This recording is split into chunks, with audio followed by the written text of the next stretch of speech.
Bonjour, nous sommes Manon et Poliana. Nous allons interviewer Madame Chano. Alors, Madame Chano, que représentez-vous pour le collège ? Bonjour, je suis le conseiller principal d'éducation. Voilà, donc je suis un peu celle qu'on voit un peu partout. Voilà. Quelles sont vos missions dans le collège ? Alors, en tant que conseiller principal d'éducation, il y a beaucoup de missions. Ma mission principale, je vais dire, c'est d'être auprès des élèves. Voilà, d'essayer d'être attentive à chaque élève. Avant d'être CPE, quel métier faisiez-vous ? Alors, avant d'être CPE, j'ai fait deux métiers avant, mais j'étais principalement étudiante en fait. Je suis devenue très très vite CPE à 24 ans. J'ai été un tout petit peu professeure de philosophie, je faisais des remplacements de professeur de philosophie. Et puis, comme j'habitais en Moselle, j'ai été professeure d'enseignement religieux parce que là-bas, il y a des cours obligatoires d'enseignement religieux. Avant d'arriver au collège Charles-Guérin, dans quel établissement étiez-vous ? Alors, avant d'être à Charles-Guérin, j'étais à Longeville-les-Saint-Avold, près de Saint-Avold, en Moselle-Est. Et encore avant, j'étais à Marly, près de Metz et Montigny-les-Metz. Et encore avant, j'étais au lycée Schumann à Metz. Pourquoi êtes-vous devenue CPE du collège ? Alors, de ce collège ou d'un collège en général ? D'un collège en général.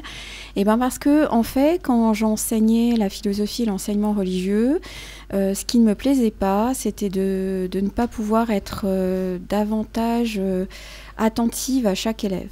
Voilà. Et donc, il y a la principale adjointe à l'époque de l'un des établissements où j'enseignais, qui avait été CPE. Et qui m'a dit, mais tu sais, je te verrais bien CPE. Et donc, j'ai préparé le concours, j'ai lu les livres qu'il y avait à préparer pour le concours, et puis voilà, j'ai été CPE. Comment êtes-vous devenue CPE du collège ? Alors, comment je suis devenue ? Je viens de vous le dire, en fait. Voilà, c'est vraiment un concours de circonstances, c'est un heureux concours de circonstances. Qu'est-ce que vous aimez dans votre travail ? Ce que j'aime dans mon travail, c'est d'être auprès des élèves, d'être auprès de mes collègues aussi, de pouvoir être attentive à eux, de les accompagner aussi dans leurs difficultés, puis dans leurs joies aussi, de rencontrer les parents.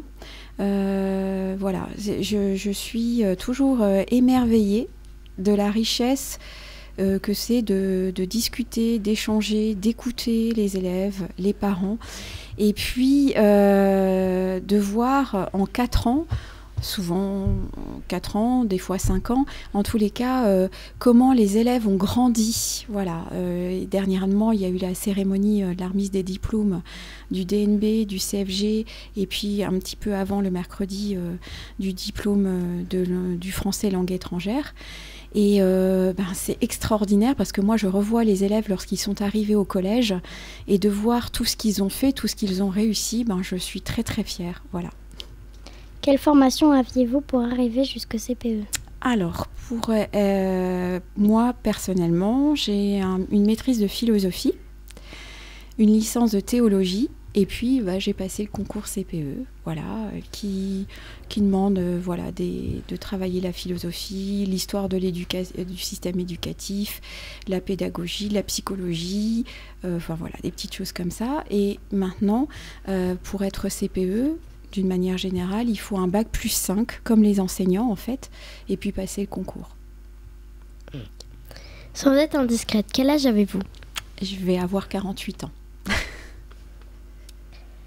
Avez-vous des enfants ? Oui, j'en ai 8. Comment s'appelle-t-il ? Alors, j'ai Éléonore, Éléonore qui est mariée. Donc, il y a une petite fille, donc je suis grand-mère d'une petite Édith. Valentine, qui est mariée également. Donc, voilà. Louis-Marie, qui est au ciel.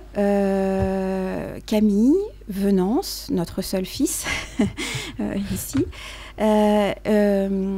Marie-Faustine qui est au collège, Félicité qui est également au collège en 4e, et puis Jeanne-Emmanuel qui rentrera en 6e l'année prochaine au collège. Pratiquez-vous un sport ? Je n'ai plus le temps. Depuis que je suis CPE ici, je n'ai plus le temps. J'ai fait pendant très très longtemps de la danse classique. Voilà. Le 9 novembre est la journée de lutte contre le harcèlement. Pouvez-vous nous parler du programme phare et que proposez-vous comme action auprès des élèves? Alors, le programme phare, c'est un programme qui a été initié dans l'éducation nationale. Normalement, tout établissement est doté d'un programme phare. C'est un programme de prévention et du traitement des intimidations en milieu scolaire. C'est pas que le harcèlement, c'est aussi tout élève qui se sent embêté, on va dire. Voilà. Alors, je suis pas toute seule, loin de là. Hein. Si j'étais toute seule, je pense qu'on s'en sortirait pas. Il y a également Madame Queré, qui fait partie du programme phare, Madame Wagenman, Madame Koch, qui est assistante d'éducation, et Madame Mouflin, qui est également assistante d'éducation. Et dans ce programme phare, il y a des élèves qui nous ont rejoints aussi, des ambassadeurs non au harcèlement.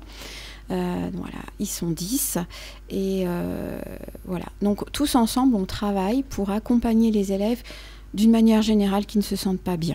Voilà.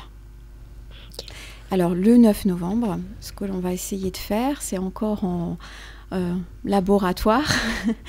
C'est de faire de la même façon qu'on avait fait une petite action le jour pour la prévention du cancer du sein dans le cadre d'Octobre Rose, de faire une action aussi dans la cour en essayant de dessiner tous ensemble un hashtag NAH qui veut dire non au harcèlement. Voilà. Et puis voilà, toutes les idées seront les bienvenues. On est encore dans la réflexion. Pouvez-vous vous décrire en quelques mots? Me décrire en quelques mots.